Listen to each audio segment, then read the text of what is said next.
بحیثیت غیر مسلم میرے لیے شرم کا مقام ہے.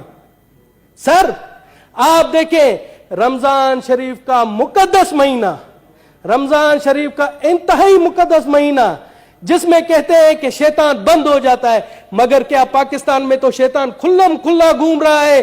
آپ دیکھیں کیلے کا ایک درجن رمضان شریف سے پہلے 150 روپے کا تھا، آج 400 450 روپے کا ہے. اسی طرح سے سیب کی قیمت دیکھیں، اسی طرح سے آپ گوشت کی قیمت دیکھیں، اسی طرح دوسری ضرورت زندگی دیکھیں. سر مجھے شرم آ رہی ہے کہ یہ کس طرح کے لوگ ہیں کہ اس مقدس مہینے میں اپنے مسلم بھائیوں کا خون چوس رہے ہیں. سر میں غیر مسلم ہوں، مجھے بھی شرم آ رہی ہے. سر میں آپ کو بتا دوں یہاں پر میرے دوست ہیں مجھے کہتے ہیں کہ دنیش کمار کلمہ پڑھ لو مسلمان ہو جا. تو یہ عمل دے کر دنیش کمار کلمہ پڑھے گا؟ پہلے آپ ان شیطانوں کو جو ذخیرہ اندوز ہے، جو منافع خور ہے، ان کو تو مسلمان بنائے، پھر دنیش کمار کے اوپر آ کر تبلیغ کر. میں چاہتا ہوں یہ رولنگ دے کہ جب تک ان کو مسلمان نہیں بناتے ہم پر تبلیغ نہیں کریں گے.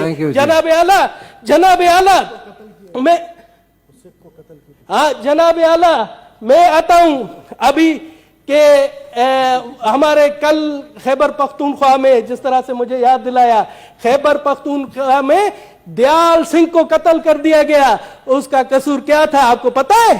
اس کا قصور یہ تھا کہ وہ کرانہ اسٹور پر تھا، اس نے رمضان پیکج دیا تھا، رمضان میں سستی اشیاء بیچتا تھا، اس کو قتل کر دیا گیا. جناب اعلیٰ اسی طرح سے وہاں کل پشاور میں ہی ایک کرسچن سینیٹری ورکر ہے کاشف مسیح، اس کو بھی قتل کر دیا گیا. اسی طرح سے گزشتہ دنوں کراچی میں سرجن بیربل کو، جو کہ آنکھوں کا سرجن تھا، وہ مشہور سرجن تھا، اس نے بلوچستان اور سندھ میں کئی فری آئی کیم لگائے، اس کو بھی بے دردی سے قتل کر دیا گیا. جناب اعلیٰ ہم کہاں جا رہے؟ اسی طرح سے سر میں آپ کو بتا دوں، یہ پہلے بھی میں نے ریفر کروایا تھا انٹیریئر کمیٹی کو. پپو نریش تھا سندھ میں، پپو نریش ٹھٹھا کے قریب، وہاں پر اس کی لاش ملتی ہے، اس کے ہاتھ باندھے ہوئے پیچھے کہا جاتا ہے کہ اس نے خودکشی کی ہے. بعد ازاں پتہ پڑتا ہے کہ اس کو قتل کیا گیا اور قاتل نامینیٹڈ ہے، مگر آج تک نہیں پکڑے گئے. تو میں جناب اعلیٰ آپ سے گزارش کرتا ہوں کہ پلیز آپ آج یہ انٹیریئر کمیٹی کو بھیجیں اور اس رولنگ کے ساتھ کہ تمام آئی جیز آئے اور ہمیں بتائیں کہ یہ اقلیتوں کے ساتھ کیوں ہو رہا ہے. اور میں بتا دوں جو ہمارے دشمن عناصر ہے، جو دشمن ممالک ہیں، وہ اس طرح کی اگر منظوم حرکتیں ہمارے یہاں لوکل جو ان کے ایجنٹ ہیں ان کے تھرو کروانا چاہ رہے ہیں، تو ان کو میرا کھلا پیغام ہے کہ پاکستان ہماری ماں ہے، دھرتی ہماری ماں ہے. ہم ان اوچھے ہتھ کنڈوں سے پاکستان کی اقلیت نہیں ڈرے گی، اپنے ملک کی تعمیر اور ترقی کے لیے ہمیشہ رہے گی، آگے رہے گی. جناب اعلیٰ میرا یہ ہے کہ اس کو کمیٹی میں بھیجیں، یہ امپورٹنٹ ہے سر، کمیٹی میں بھیجیں. 3-4 قتل ہوئے، 3-4 جی ہاں پلیز. ٹھیک ہے جی، تھینک یو جی.